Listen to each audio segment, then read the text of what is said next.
Okay. All right. So this is, I think, gosh, I think it's like, I'm not even sure what part this is. I'll tell you what. I'm on infant attachment. So I'm on that slide. So I'll start talk about that. So it's chapter 12. Infant attachment is the bond between a caregiver and a child. Now, they had two research questions. One was what creates a strong attachment? And two, how can we measure the type of attachment that is existing between a caregiver and an infant? So what are some of the things that create a stronger attachment, and then how can we measure it? So Harlow asked the first question, what creates a strong attachment? So what he did was he used rhesus monkeys, because what he did is he separated them from their mothers. Now, try to do that with humans. A lot of ethics boards would say, no, can't do that. Right.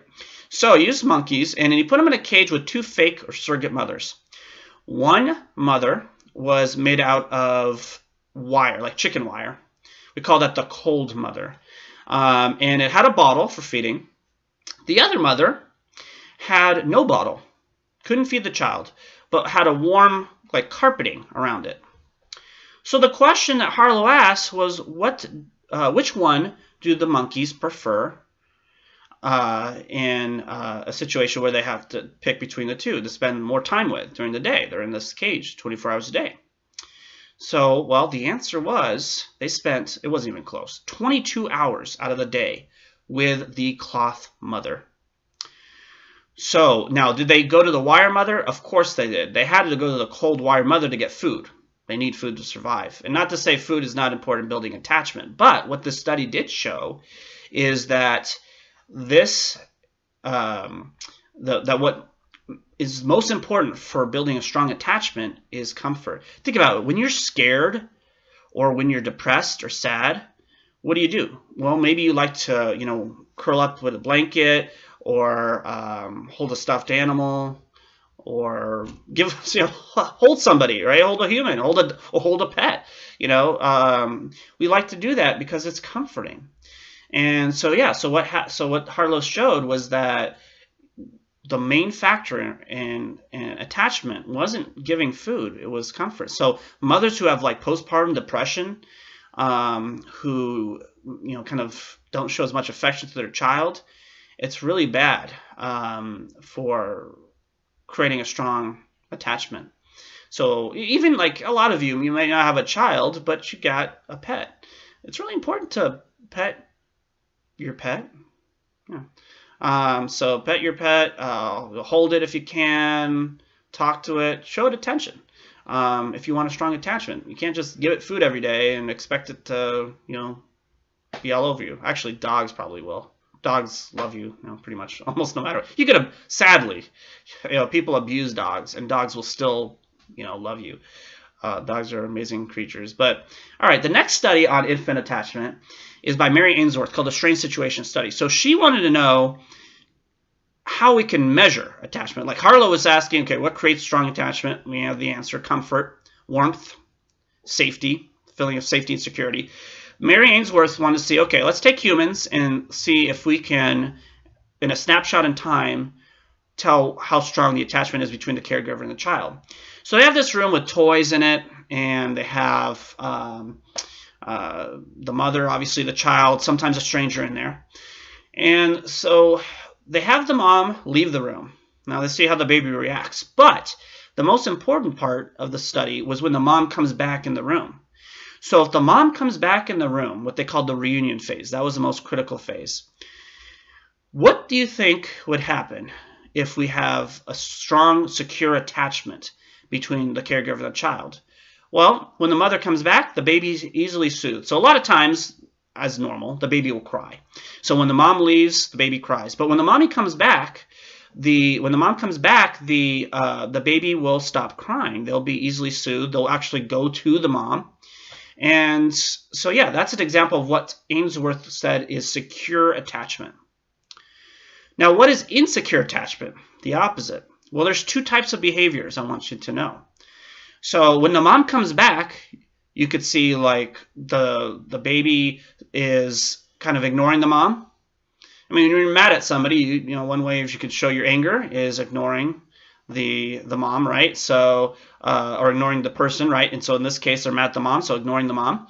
And so it's like, you left me, screw you. I'm not gonna, whatever. I don't care. Oh, you're back? Oh, didn't even notice. In fact, they might actually play with a stranger, and stranger equals danger, right? There should be stranger anxiety. So they might actually play with a stranger, and even when the mom comes back, the baby is continuing to play with a stranger and doesn't even notice the mom's there. That's what Ainsworth would call insecure attachment. Now, another thing is the baby keeps on crying. So the baby cries when the mom leaves and is not easily soothed when the mom comes back. So the mom comes back, tries to pick up the baby. The baby's fussy, like, don't touch me. Like somebody cheated on you in a relationship, and they're like, oh, I'm so sorry. Give me a hug. Forgive me. And you're like, get the hell away from me, right? So it's kind of like that. They keep on crying. They're angry. So that would be another type of insecure attachment behavior. Now, the criticism is here, it is a snapshot in time, and we're not observing this longitudinally. In other words, over time. So is this really indicative of the strange situation of attachment? Some critics would say no, it's not really that great of an indicator. So anyway, all right, parenting styles, part of developmental psychology. So there's 4 types, 2 of them, some moron somewhere, whoever created these styles, decided, let's come up with 2 that have almost the same name just to confuse intro psych students across the world. I don't know why they did this, but we got to deal with it. I didn't make this stuff up. All right, authoritarian and authoritative. Very different, but they sound the same. So authoritarian, what does authoritarian sound like? Now you're going to probably say authoritative. So this is why it's confusing. But authoritarian, think military. Think like totalitarian, like dictatorship. So these parents are very strict. They're not very warm and loving. And these parents, a lot of times they have good intentions. A lot of times they're parenting their child the way that they were parented. They're treating their child the way they were treated by their parents. And they're very disciplinarian, very using a lot of punishment, and a lot of times because they want their kids to develop well. They're not bad people, not bad parents. But the problem is that kids can develop a lot of fear, and again, love and feeling safety and warmth, as we talked about with attachment, is so important. They lack that. They also, think about it this way: if you're in like a military setting and they give you orders, well, you don't do anything, you get less to get an order, right? So a lot of these kids lack something we call in psychology self-efficacy. So they lack independence. They don't want to do anything because they're so scared that if they do something on their own, they're going to get in trouble. And they may be even afraid to do anything because they're so scared of getting in trouble. So authoritative, write this down in your notes, that authoritative is the preferred style. This is where there is discipline. Can there be spanking? Yes. And we're going to have, by the way, with spanking, big controversial issue. We're going to have a little discussion about that in class at some point. But on the section. But so there are rules. It's not easy parenting, but it's more flexible. So it's highly involved in your kid's life. You want your kid to do well.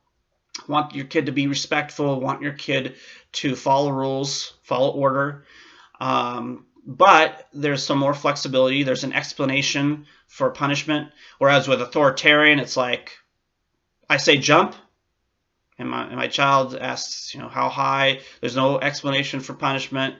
Sometimes they'll use the same type of punishment for every type of behavior, whether it's hitting somebody versus spilling some food on the ground. It's like the same type of punch, really. So authoritative is the preferred style. Kids do the best in school, best peer relationships with this. So neglectful. So this is where you have, what does neglect mean? Avoiding, ignoring. So this is really hard. This is like a form of abuse, actually. So this is where parents ignore their child, don't really pay attention to them, and don't discipline them. So what do you end up with? Kids looking for love in the wrong places, looking for attention in the wrong places. They got to get it from somewhere. Also, you get kids who have issues with discipline problems because they don't get disciplined, right? And then lastly is permissive. So permissive is where you have easy parenting. So the parents want to be the kids' friends. So yeah, you want to smoke pot in the garage? Yeah, sure. You want to have an orgy in the garage? Supply the condoms. What the heck? And the alcohol and whatever. Yeah, I mean, you know, it's they let their kid do whatever, walk all over them.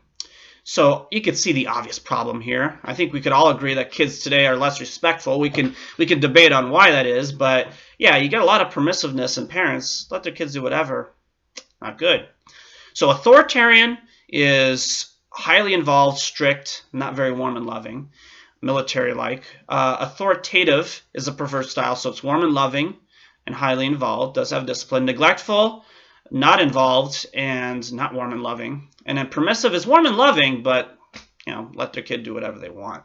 So think about, you know, your own parents, their styles, and each parent can have a different style, you know, so it's you know, varies. So a lot of people have authoritative, which is good, is the preferred, but there's a mix. Okay, so the next slide is on obesity. I'm actually going to skip that and take it off the study guide. You know, I mean, so don't worry about it. I'm not going to test you on obesity. It's pretty straightforward. We're getting fatter, people. Kids, everybody, we're getting fatter. Why? Fast foods, video games. We're not exercising. We're not going out. It's like, hey, did you play football? Yeah, I played Madden football and, you know, Xbox. And so it has a lot of physical complications, obviously, and psychological. That's it. But anyway, don't worry about that for the test. It's so simple. It's so common sense. I was like, you know what? For time purposes, I'm not going to worry about it. So we're going to jump into adolescence in the next part here. So I'm going to stop it right here.